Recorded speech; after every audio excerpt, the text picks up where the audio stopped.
Another pick is in. The 49ers finally they pick offense, and it is a fast wide receiver who visited San Francisco. Jordan Watkins out of Ole Miss.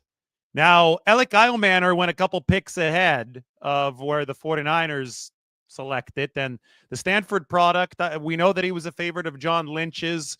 We'll have to find out if the 49ers wanted to get Alec, but if they got essentially cut out in front of by another team for Alec Eilmanor, but they do go with somebody whom we know that they liked, and I cannot underscore enough that Jordan Watkins is a really fast receiver. And 5 picks on defense to open this draft.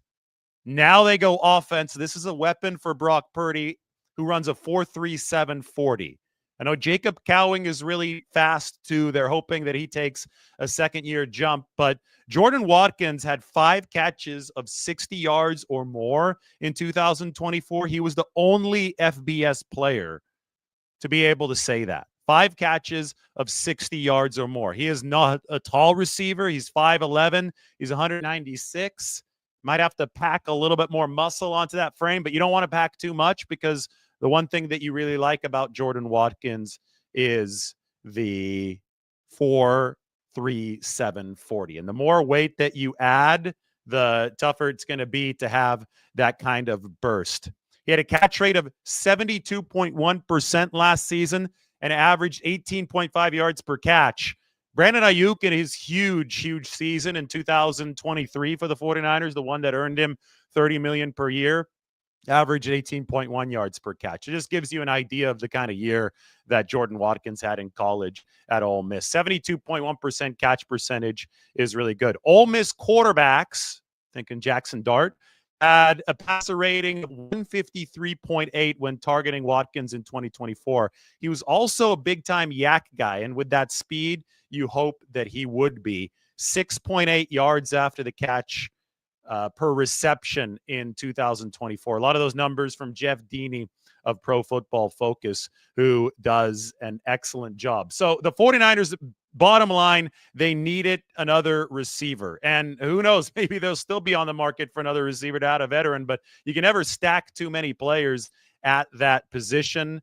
49ers found that out the hard way last year when all those injuries started happening. For the first time, though, I'm going to be able to add to this depth chart on the offensive side of the ball. First, though, I would like to show you the relative athletic score for Jordan Watkins, one of the 49ers' favorite receiving prospects in the middle to late rounds of this NFL draft.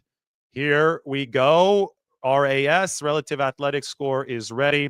Obviously, the size is not great, but the explosion is good, and the speed is elite. You see the speed over here on the right side. He has a 4.37 40-yard dash. A 1.53 10-yard split is also excellent, and that's probably going to be a little bit more relevant as far as releases from the line of scrimmage. The 2.56 20-yard split for Jordan Watkins. And, I mean, over here, the explosion grade, that's going to measure the broad jump and the vertical jump. And obviously getting out of the gate, I think, is very correlated to the explosiveness metrics. But these are good. The speed grades over here are great. Who this guy really is a burner who can get going downfield. And the 60-plus yard catches last year in college football really epitomized that. He doesn't have overly long arms. He's at 29.3 inches. He's not the tallest guy, right? He's 5'11".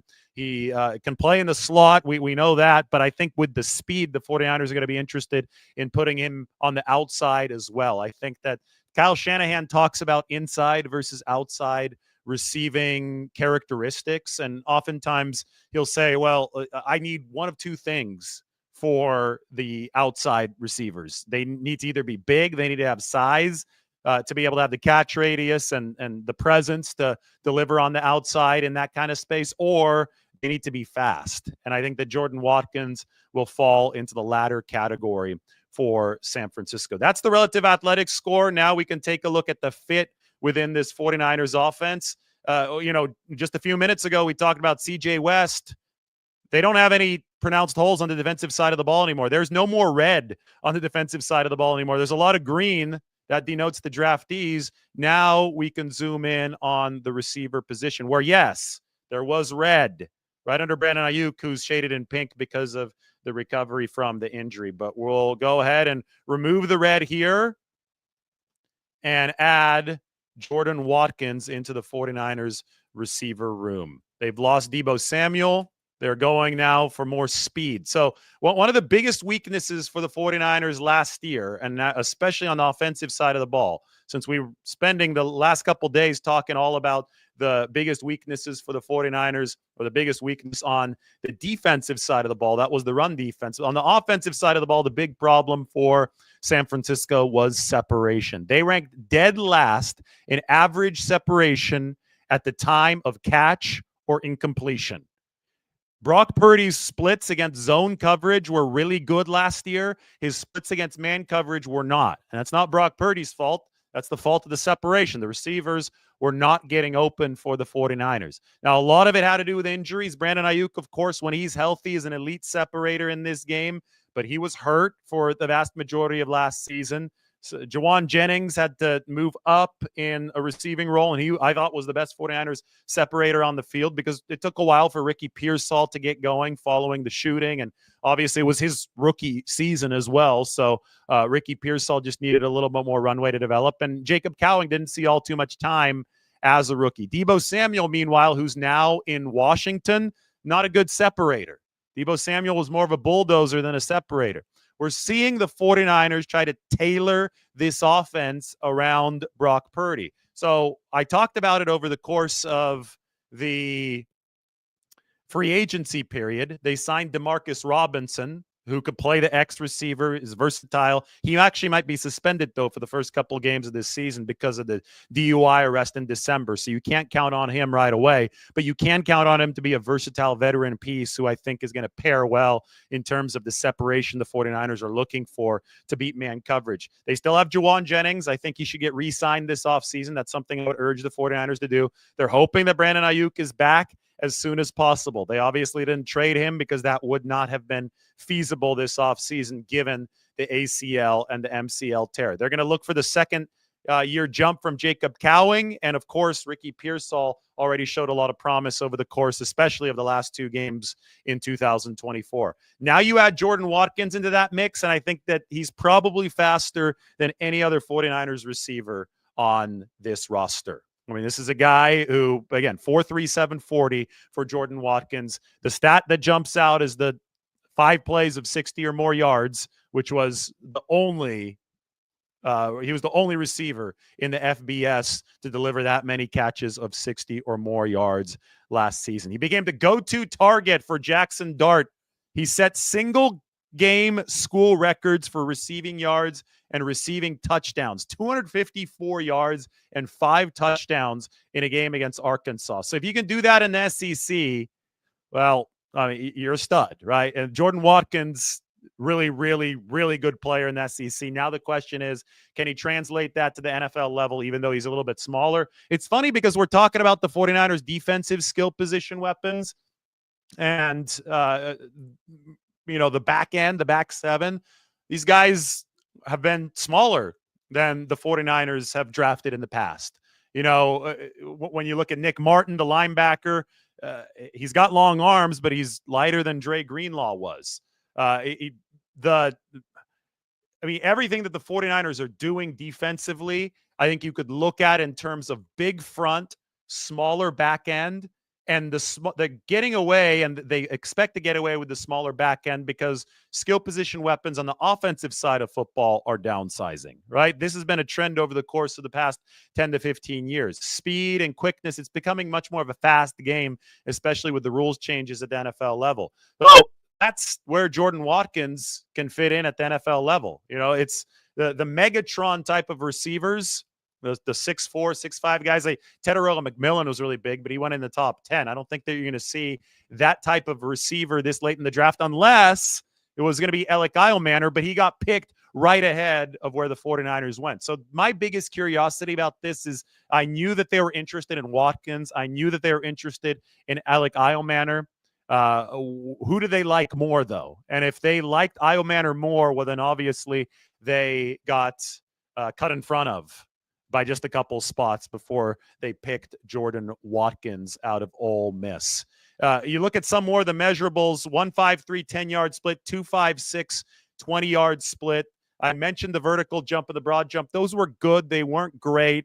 The 196-pound weight at the combine was actually 8 pounds heavier than Jordan Watkins was at his pro day. So he might have bulked up a little bit at the combine to just it's an impressiveness thing. If you're a wide receiver who's considered to be on the small end, a lot of guys will cut weight at the combine to run a little bit faster, but I think that maybe the Jordan Watkins wanted to prove himself as far as the impressiveness of his physique. Show, okay, hey, I can put on a little bit of muscle weight and still run that fast 40-yard dash, and he did finish at 4.37 in the 40 when he ran it in Indianapolis.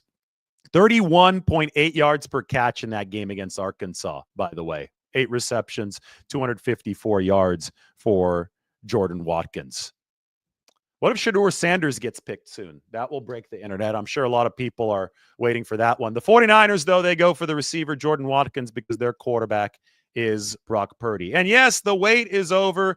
The Browns have selected Colorado quarterback Shedeur Sanders. So he is going to Cleveland. Wow. That was a long, long wait. We talked about it a little bit yesterday. Shedeur Sanders is now officially in the NFL, son of Deion Sanders. But we're here to talk about the 49ers. 5th round pick number 144, by the way, for Shedeur. The 49ers now have the 11th pick of the 5th round. That's where they're coming up next. Then they will pick again later in the 5th round. No, actually, it's not the 11th pick in the 5th round. It's a little bit later in the 5th round. Both of the 49ers' 5th round picks have come via trades to San Francisco. They don't own their original 5th round pick. I believe they forfeited that one in the accounting error last season. So Deebo Samuel, speaking of him, he earned the 49ers a 5th round pick when he was traded to the Washington Commanders. San Francisco is going to have that selection coming up here over the course of the next hour or so. And they also will have the Minnesota Vikings former 5th round pick. That comes from the Jordan Mason trade. The 49ers have obviously made a lot of hay in the 5th round. That goes all the way back to George Kittle in the 2017 draft cycle. That was the first draft for Kyle Shanahan and John Lynch.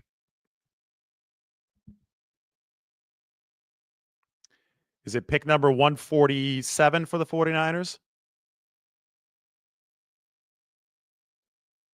Mike, what's the 49ers' next pick? I have it written down here somewhere on Twitter. I lose track of all the numbers in my head.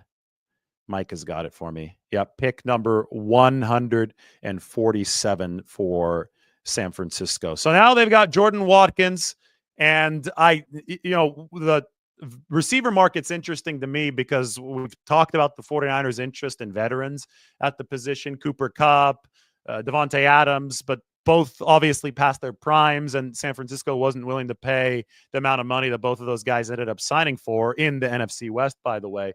The one player who's still available, who's a veteran who the 49ers have been interested in the past, is Amari Cooper. I do think that the fact that they've drafted a receiver makes it less likely that they pursue another veteran in the room, but it still remains possible for the 49ers to go in that direction. Finally, though, San Francisco picks the offensive side of the ball. 5 defenders, 1 offensive player, another pick coming up for the 49ers here, 147. So stay tuned. We'll have a reaction very, very soon.